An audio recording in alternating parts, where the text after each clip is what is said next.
ഇപ്പം നല്ല ചക്കയുടെ സീസണല്ലേ, നമുക്ക് ചക്കപ്പുട്ട് ഉണ്ടാക്കിയാലോ? എൻ്റെ ഫേവറേറ്റ് ആണ് കേട്ടോ. ചക്കപ്പുട്ടിൻ്റെ ആരാധകരുണ്ടെങ്കിൽ അതൊന്ന് കമൻറ്റ് ചെയ്തേക്കണേ. അപ്പോൾ ആ പുട്ടിൻ്റെ പൊടി നല്ലതുപോലെ ഉപ്പൊക്കെ ചേർത്ത് നല്ല പുട്ടിൻ്റെ പാകത്തിന് കുഴച്ചെടുത്തിട്ടുണ്ട്.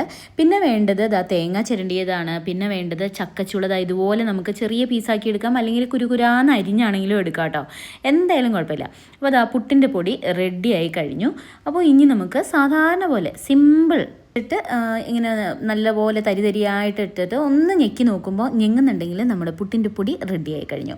അപ്പോൾ ഇനി നമുക്ക് നമ്മുടെ പുട്ട് കുറ്റിയെടുക്കാം. അതിലേക്ക് ആവശ്യത്തിന് തേങ്ങ ചേർത്ത് കൊടുക്കാം. അതുപോലെ തന്നെ നമ്മൾ പുട്ടിൻ്റെ പൊടിയിലും കുറച്ച് തേങ്ങ ചേർക്കുന്നത് നല്ലതാണ് കേട്ടോ, രുചി കൂടും. അപ്പോൾ തേങ്ങ ചേർത്തു. പിന്നെ നമുക്ക് പുട്ടിൻ്റെ പൊടി അതിനകത്തേക്ക് ചേർത്ത് കൊടുക്കാം.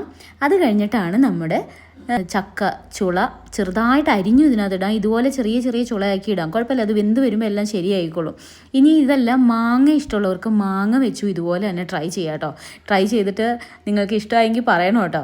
അപ്പോൾ ഇതുപോലെ 1 by 1 ആയിട്ട് പുട്ട്, പീര, ചക്കപ്പഴം അങ്ങനെ ഓരോന്നോരോന്നായിട്ട് ഇട്ട് കൊടുത്ത് നമുക്കിത് ഫില്ല് ചെയ്തെടുക്കാം.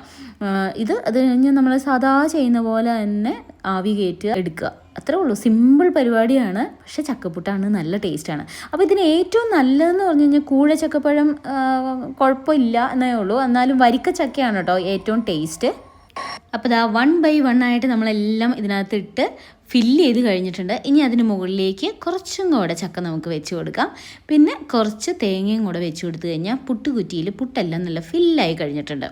അപ്പോൾ ഇനി ഇത് നമുക്ക് ആവിയേറ്റി എടുക്കാം. ചക്ക മാങ്ങ സീസൺ ആയതുകൊണ്ട് അതെല്ലാം ഒന്ന് ട്രൈ ചെയ്ത് നോക്കിക്കോ. പഴവും നമുക്ക് ഇതുപോലെ തന്നെ ചെയ്തെടുക്കാൻ പറ്റും കേട്ടോ.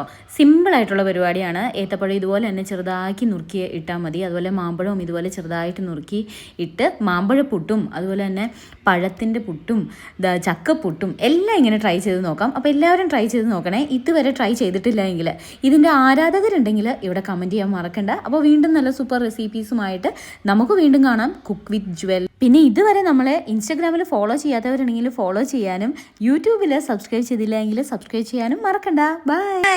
പിന്നെ പ്രധാനപ്പെട്ട ഒരു കാര്യം, പുട്ടുകുറ്റിയിൽ ചില്ലിടാതെയാണല്ലോ ഇത് ഉണ്ടാക്കിയത് എന്ന് കണ്ടുപിടിച്ചവർക്കായിട്ട്, ഞങ്ങൾ കുറേ കാലമായിട്ട് പുട്ടുകുറ്റിയിൽ ചില്ലിടാറില്ല. ആ ചില്ലെവിടെയോ കാണാതെ ആയിപ്പോയി.